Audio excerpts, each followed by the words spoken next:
Morning guys. So, pakain natin si Kat. Ang aming, actually hindi ko pa siya yampon eh. Ano pa lang siya. Trial.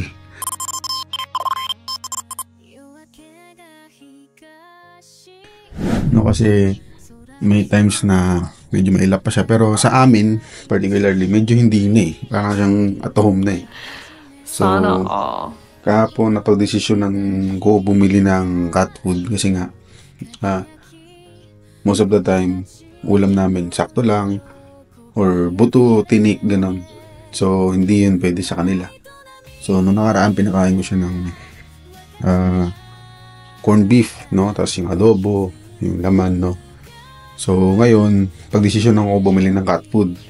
Yung binili ko is yung Cuties Cats na for adult, no? So, guys, teka lang, kunin ko yung lagyanan niya. Set up natin kasi umaga, ang ginagawa ko guys pala, umaga tapos gabi. Okay, umaga tapos gabi yung pakain ko sa kanya kasi siyempre limited lang yun, di ba? Siyempre, kumbaga parang tutulungan ko lang siya makasurvive, no? Kasi pansin ko maraming pusa dito na pag-alagala, tsaka yung iba guys hindi ko sure kung may alaga, may may-ari, kaya hindi ko binibigyan, no? Kasi malilinis sila, magaganda yung balahibo, tapos parang makikita ko sila minsan sa ibang bahay na sa tapat ng bahay. So, hindi ko sure kung may-ari nun or talagang stray lang sila. So, tinatansya ko. Pero tong Siamese na nagpunta sa amin, sure akong wala may-ari kasi pinost ko na yan eh. May mga nag-claim, no? May mga nag-claim pero hindi sila nagpunta, hindi nila kinuha. So, para sa akin confirm na wala siyang may-ari. At saka, sa pa guys, hindi dahil sa Siamese siya. Kasi nagkataon lang guys na siya yung parang laging nagpupunta dun sa tapat ng bahay namin, dun sa katabi ng katapat ng bahay namin, tapos yung katabi ng bahay namin. Kumbaga dun namin siya particularly nakikita. Naglalakad kami, no, pag umaalis kami. So, this past few weeks, mga siguro 2 weeks na, nakikita namin siya tumatambay dyan. Mula nung binigyan ko siya ng adobo, laman, no, may kasama konting kanin. So, parang feeling ko, naramdaman niya na itong pamilya na to, itong bahay na to namimigay ng food. So, wait lang guys, kunin ko yung lagyanan.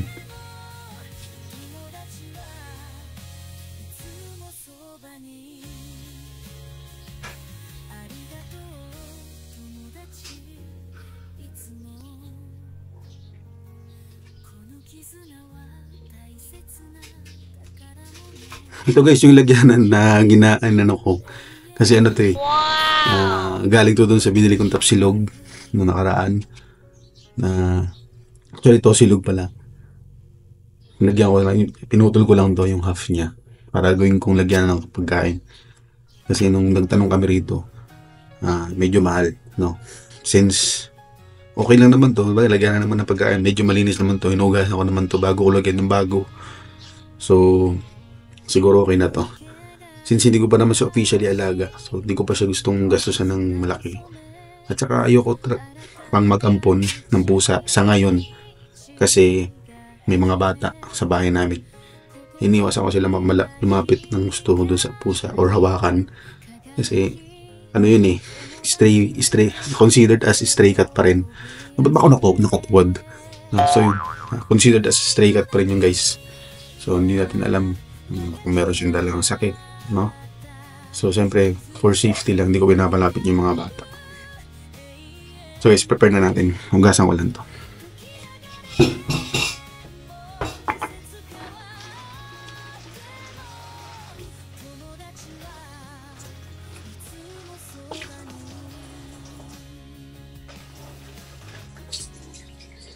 Lalagay ko pala guys warm water para lagyan dun sa pinaka cat food para medyo lumambot. Kasi pansin ko hindi siya mahilig minom ng tubig. Binibigyan ko siya ng tubig pero konti lang iniinom niya.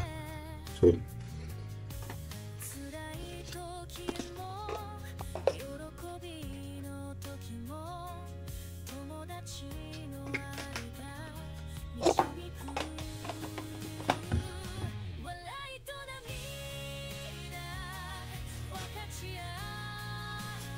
So guys, yung cat food, binili ko. Kalahati lang to. So, ang kilo sa amin nito ay 135. 130. So, 65 pesos yung half na binili ko. Sana maabot to ng 1 month.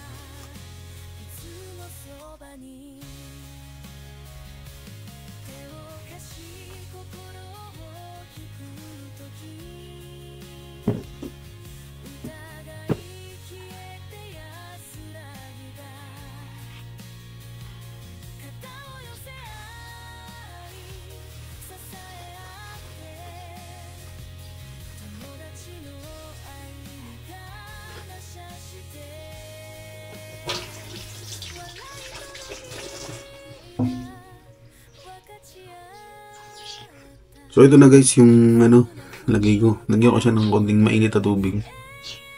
Medyo may sabaw.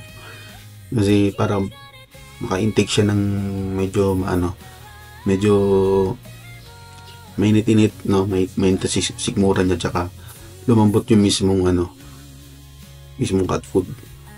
Mga few seconds lang siguro to guys, mga 1 to 2 minutes siguro. 5 minutes later. Tayo guys kay Kat. Nandito siya, si Kat to.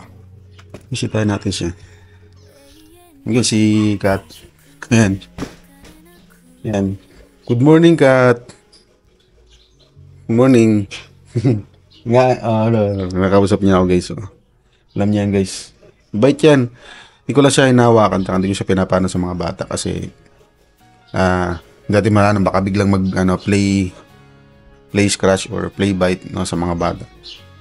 Para hindi maging problema in the future, no. So sa ngayon, may distance kami kahit 1 metro, no. Pero guys, mabait yan. Hindi siya nangalmot or hindi siya naghaharot, hindi siya nagkikis-kis yung ginagawa ng pusa. Pero gusto niya na guys maggawin yun, pinipigilan ko lang siya, sinasaway ko lang siya. Gusto niya rin pumasok sa bahay, pero hindi ko pinapayagan kasi nga yung mga bata. Dito natin si-set up yung pagkain. Ito yung lagyan ng tubig guys. So, iniinin nyo to. Matagal to guys. Mga 3 days siguro to bago maubos. Tagal nyo uminom ng tubig. Kunin ko na yung pagkain guys. Wait lang.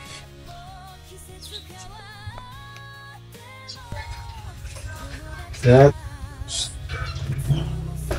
Hindi sikat. Pain sikat.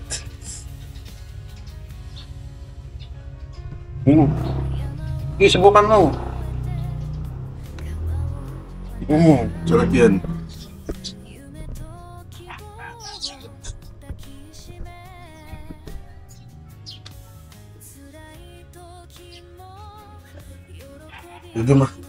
Medyo mainit pa yata guys. Subukan mo.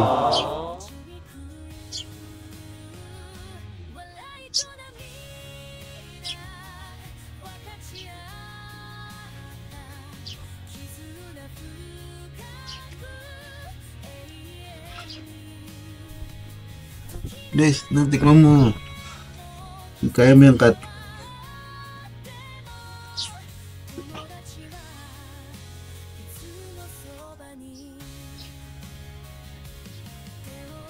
Hindi ka kasi yung tubig eh. Hindi ako na nilagay.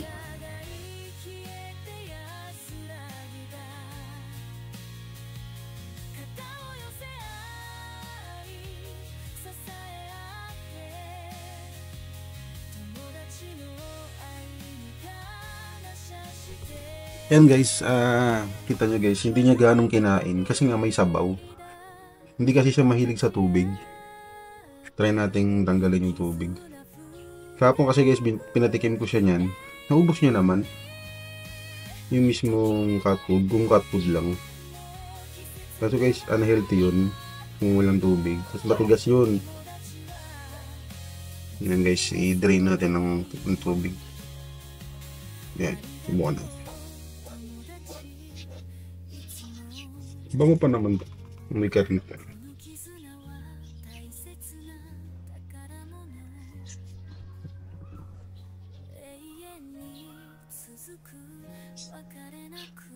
Ayaw niya talaga. Yan ang basa.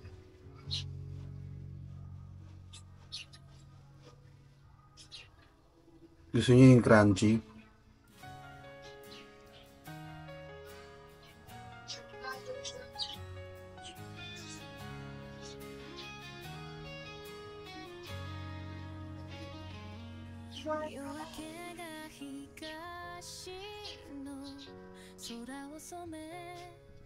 And guys, update ko kayo mamaya pag maubos niya yung ano, yung yan.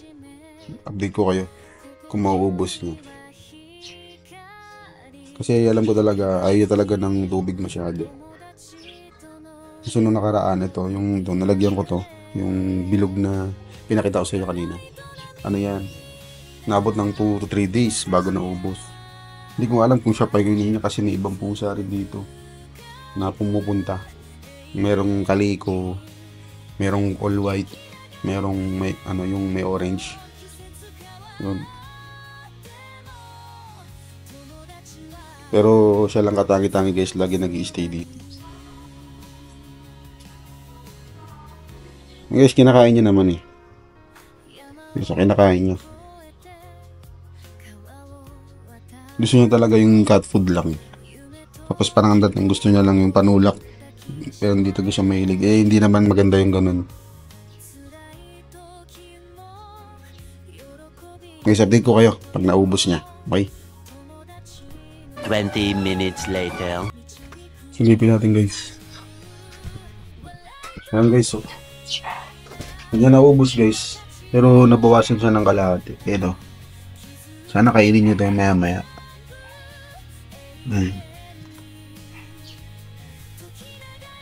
Teka. Kainin mo yun ha. Ubusin mo yun. Palitan mo.